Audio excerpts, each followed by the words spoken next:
Welcome to 28 Days and Beyond, where we talk about our history, our heritage, and our culture. I'm Amari. I'm Kharisma. Welcome back. Hi, Amari. Hey. How are you? I'm all right. You sure? Yeah. Okay, good. It's very cold this February. It is. The hawk has is descended. among us. Yeah, what's up? So we've been having this conversation, both on air and off, right? Mm-hmm. About the importance of representation, right? Representation matters. We hear this phrase over and over again. Yeah. We talk about it in media, we talk about it in television and films, and a variety of, careers. But I don't feel like we're having that conversation enough about representation in the judicial system. Mm-hmm. What are your thoughts? Well, we do have a very high representation in the judicial system as the people who are being locked up and put into the system and under the care of the system, right? Mm-hmm. But I'm assuming you're talking about on the other side of things, right? I meant on the other side. You know, I'm actually less concerned with representation and more concerned with power, right? Because what do you mean? All right, so if you take in the instance of media, television, so on and so forth, there was this big push. We need to see more black people in movies, more black people in television. And what did they do? Gave us a whole bunch of shows with a bunch of, dancing, shucking and jive, right? So I'm saying, like, this has been a discussion. We talked a lot about it last season. It's also coming up this year. People are talking about, representation matters. I think the focus really should be on power. Now, to apply it to what you're saying about the judicial system, how do we get ourselves in positions of power in a system that wasn't designed for us to be, stakeholders, right? I mean, that's a very good question. I think you probably could start at just making sure that we're educated about the laws specifically laws that pertain to our areas, like where we are. And then also educating ourselves on the people that are running that would be the people that would represent us should they, gain the position in office, no matter what that is. Yeah. It's a start. This book, Michelle Alexander's New Jim Crow, I think she does an excellent job of outlining all of the levels of the criminal justice or criminal injustice system where there is room for manipulation, right? Whether it be, the power that a police officer has to determine who it is they are or aren't going to detain, arrest, so on and so forth, up to prosecutors and the power that they have, right? Judges, so on and so forth. So that at each of these levels, you see there is an opportunity for people to be able to make decisions that impact our lives. I'm not convinced that if we just replaced those or made sure that all of those levels were filled with black faces, that we would see a tangible difference across the board in terms of our interactions with that system. Well, I'm glad that you are leaving us with that phrase because our guest today is the perfect person to discuss this further. Who is it? Theresa Brunson, who's actually going to be running for office, is here with us today, so we can keep the conversation going. Let's do it. We'll be back with more 28 Days and Beyond right after this. Welcome back to 28 Days and Beyond. We're joined now by Theresa Brunson. Welcome. Thank you. Yeah. How you doing? I'm doing well. How are you? Oh, doing very well. Good. So tell us a little bit. You've spent your career as an attorney. Yes. And now you're running for judge here Absolutely, in Philadelphia. yes. I graduated from Howard University School of Law in 1994. All right. And after that, I came to Philadelphia and started my career as an attorney. I started off in the Philadelphia District Attorney's Office as a prosecutor, and I spent 10 years there. And I moved through the office. I spent the bulk of my career in the Family Violence and Sexual Assault Unit, representing women and children who had been victims of rape, domestic violence, and abuse. And after that, I went to work more in the community, so I left the DA's office in 2005 and went to work for a group called Mothers in Charge, which is an anti-violence group here in Philadelphia. Wow, I mean, you said a mouthful right there. What has your experience been like just moving and shifting in the different areas of law? Well, I found in the DA's office it was I was one of a few black people there. We weren't there in large numbers. And there were times when it was difficult. I had to make my way with the knowledge that I had of moving through society as a black woman in an environment that was not, did not have the majority of people that looked like me. And then working in the criminal justice system made it more difficult because a lot of the people who were being Right. under the criminal justice system Yeah. were people who did look like me. So it was a dichotomy that I had to deal with very carefully at times. It was very difficult sometimes, but because of the cases that I was working on personally, domestic violence, rape, child abuse, I was also looking at victims who looked like me. Right.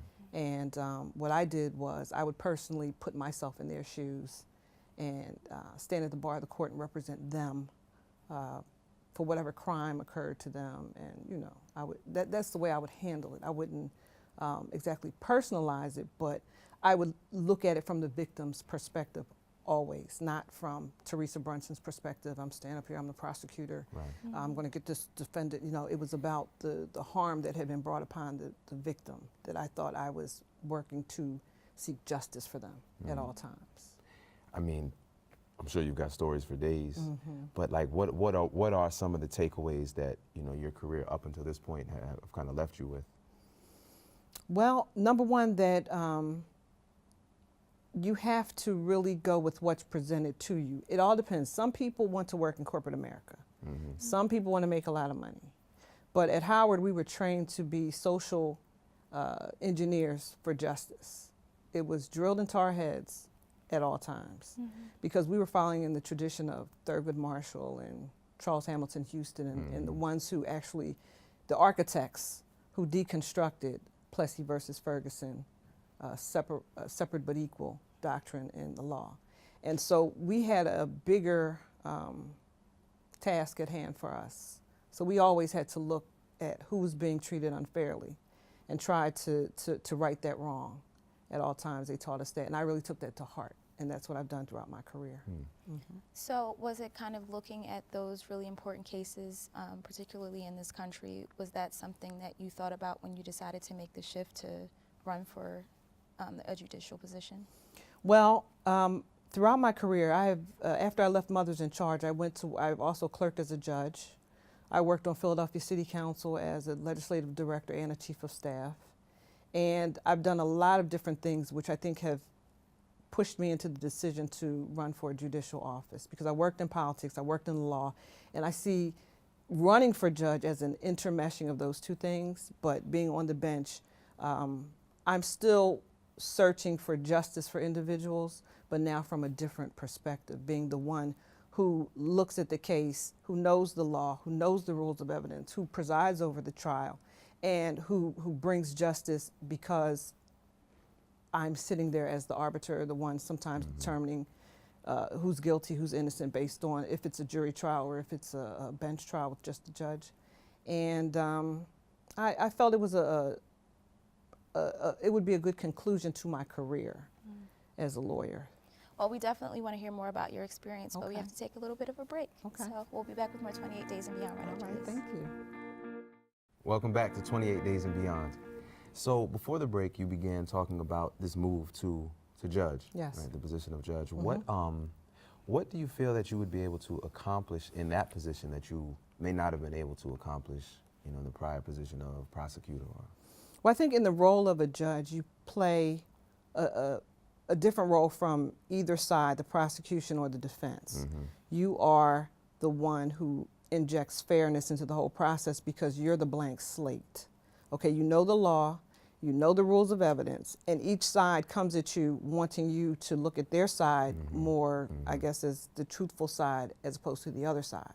So a judge always has to be impartial in knowing the law and in knowing the rules of evidence, what evidence comes in, what evidence stays out. And I think in that aspect of myself, I know I have the ability to come and just let people try their case without me having a bias automatically. From being a prosecutor or being a defense attorney, I feel as though I can truly be a blank slate.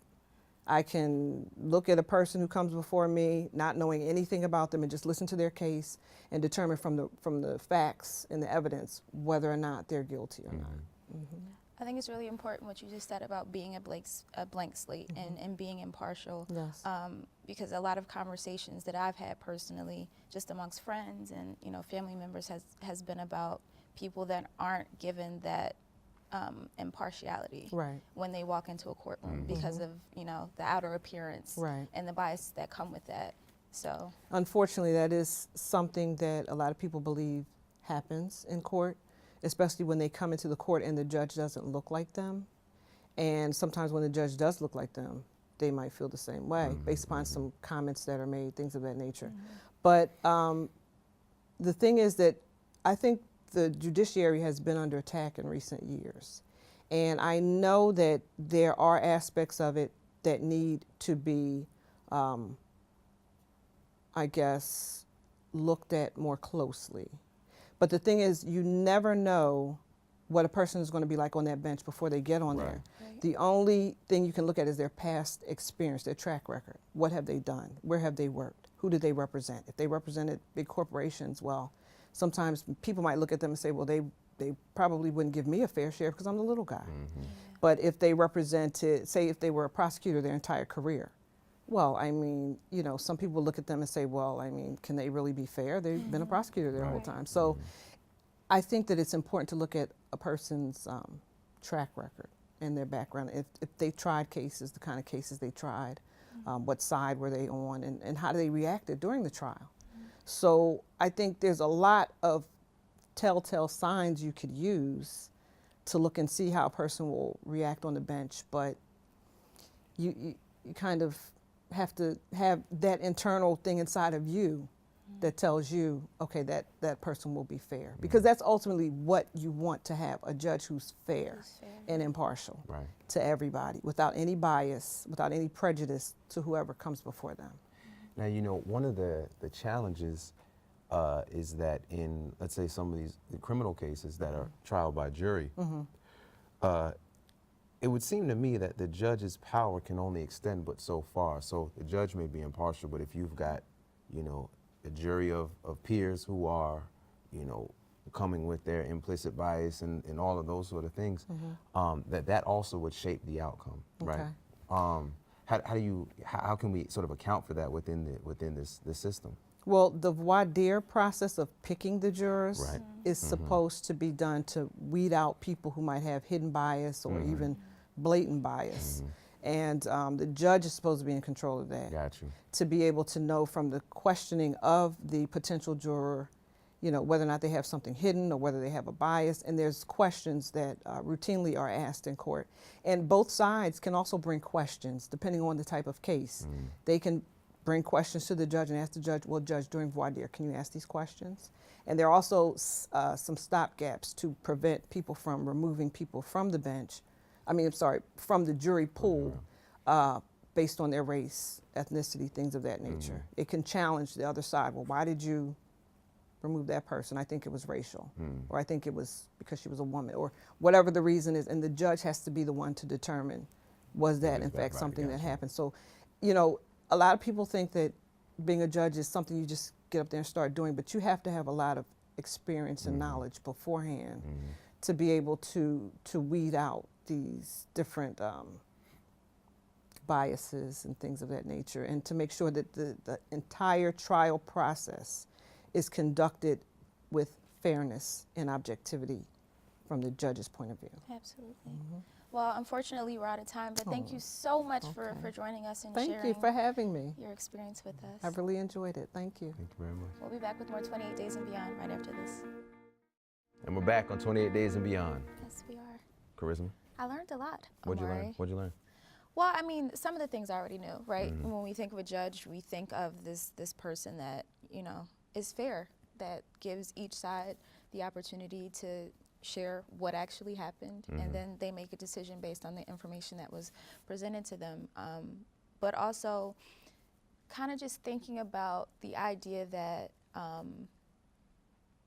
somebody's track record really does, that really is the show and prove, as it pertains to someone that is going to be in that position. And that's a lot of responsibility and not one to be taken lightly. One of the things that, judge is an elected position, that when folks talk about, you know, they know they research candidates that are running for mayor, they research candidates that are maybe running for city council, right? Obviously president, senator, Right. but you know, as you go further down the ballot, they may not be researching, right? And these are important things to keep in mind. Very Obviously, you know, whoever gets in this position is going to be making decisions that impact the lives of all of us. For 10 years. Right, so it's very important to, you know, to definitely do that research and be familiar with who is out there. Absolutely. So thankfully, the Philadelphia area has someone that they can look to that has a proven track record, Right. you know, for being fair Yeah. and not being biased. So this is where this happens. Hey.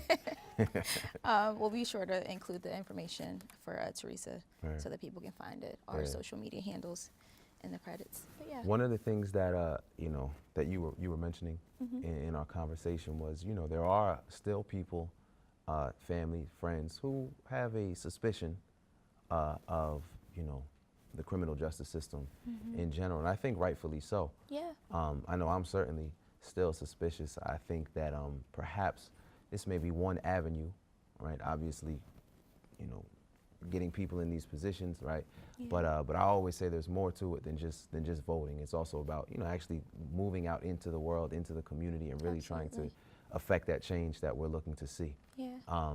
What are some things you think that that folks can do by way of that as well? I mean, one of the things that you just mentioned was, you know, making sure that you're researching all of the positions, not just the ones that are being kind of promoted more in the media. And then doing your due diligence to support the people that you feel like are going to support you and be a good representative of you, of your community, that are going to make choices and decisions that benefit you and your community. I think that's really important. And of course, holding them accountable. Yes, and holding them accountable, right, absolutely. Right. Yeah. Yeah. That's it. We got our work cut out for The us. responsibility of Yes.